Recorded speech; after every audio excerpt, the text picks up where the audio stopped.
Donald Trump and Republicans in Congress love to demonize government handouts, which, in fact, their own supporters depend on and are increasingly financed by taxpayers in blue states.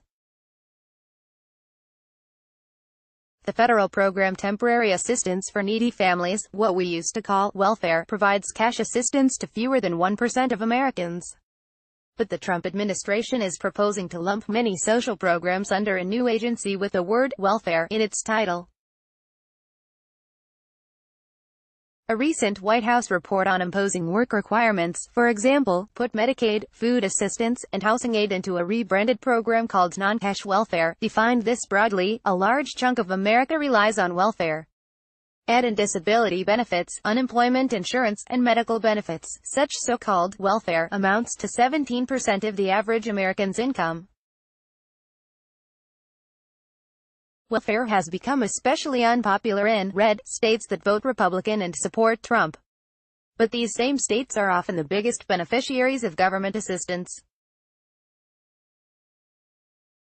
Include price supports for agriculture, subsidies for land management and forestry, and defense contractors, and you find that a large portion of the economies of red states depend on federal dollars.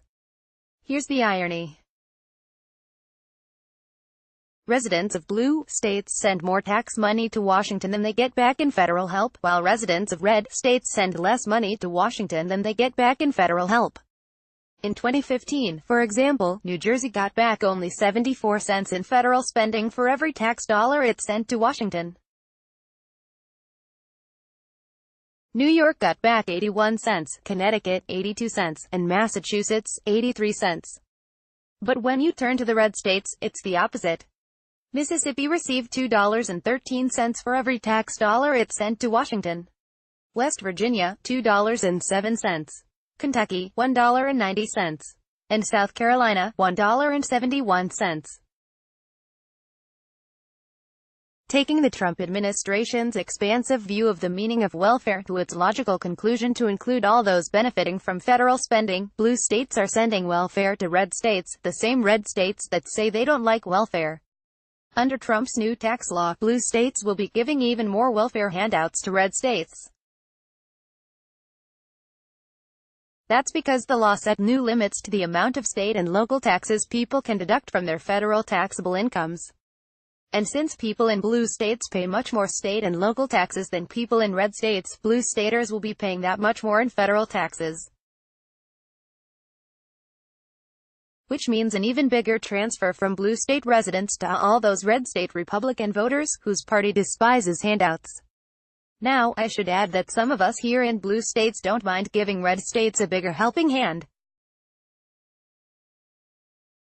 The vast majority of Americans also oppose cuts to programs that aid the poor, elderly and sick. Because most Americans figure we're all in this together, and those of us who can do so ought to help out those in need. We don't regard it as welfare handouts. We call it social insurance. Indeed, social insurance is needed and used by almost all of us, when you include Social Security, Medicare, and unemployment insurance. And even programs relied upon mostly by the poor end up helping a large portion of us because roughly 1/3 of all Americans are poor at some point in their lives. So remember, attacks on so-called welfare are just another means of attacking the things most of us need, and dividing the country and dicing them. In reality, voters in red states are as dependent on the federal government as voters in blue states, and, truth be told, even more dependent.